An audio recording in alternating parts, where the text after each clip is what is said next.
Bismillahirrahmanirrahim. Assalamualaikum warahmatullahi wabarakatuh. Mengapa kita perlu berdoa?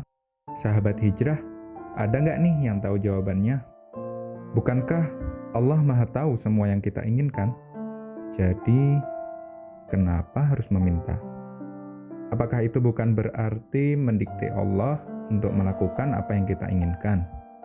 Ada juga orang yang mengatakannya seperti ini. Kenapa perlu berdoa?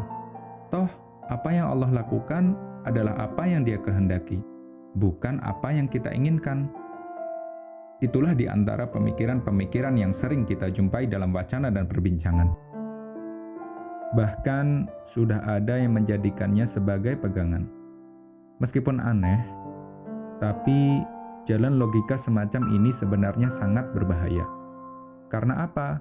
Karena bisa berpotensi melemahkan semangat kita untuk berdoa.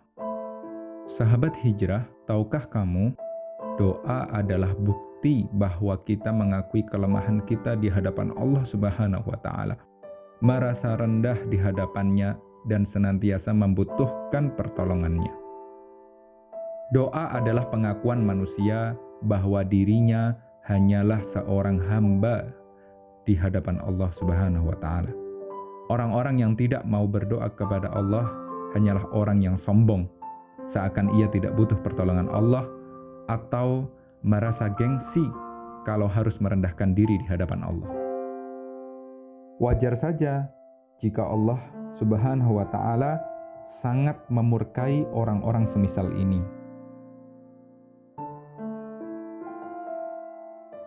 Rasulullah Shallallahu Alaihi Wasallam suatu kali pernah bersabda, "Innahu man lam yas'alillah yaghdab alaih." Innahu, bahwasanya, man lam yas'alillah, barang siapa yang tidak mau meminta kepada Allah, yaghdab alaih, maka Allah murka kepadanya. Hadis riwayat Tirmidzi. Allah Subhanahu wa Ta'ala menyebut orang-orang yang tidak mau berdoa kepadanya sebagai orang yang sombong, sebagaimana firman Allah Subhanahu wa Ta'ala, A'udzubillahi minasyaitonirrajim, yang artinya, dan Rabb-mu berfirman, berdoalah kepadaku, niscaya akan kuperkenankan bagimu. Sesungguhnya orang-orang yang menyombongkan diri dari beribadah kepadaku akan masuk neraka jahanam dalam keadaan hina dina. Quran Surat Al-Mu'min ayat 60.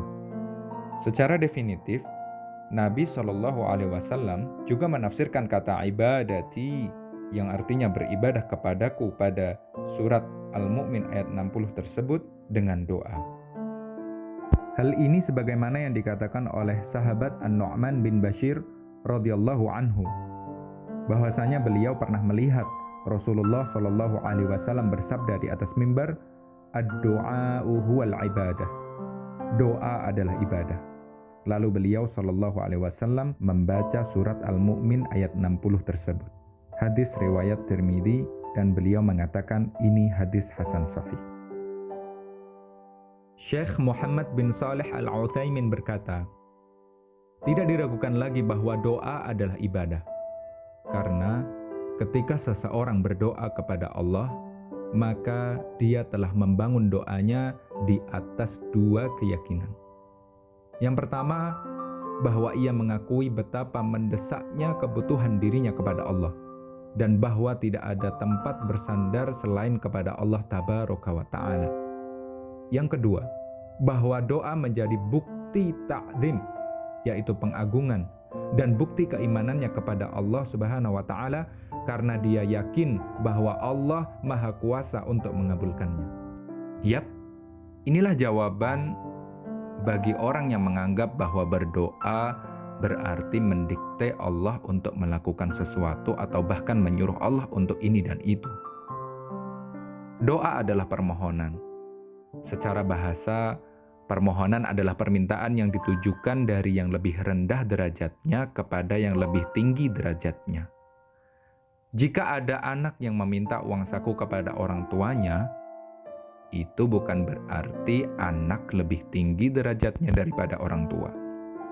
Justru itu menunjukkan bahwa orang tua lebih tinggi statusnya daripada anak.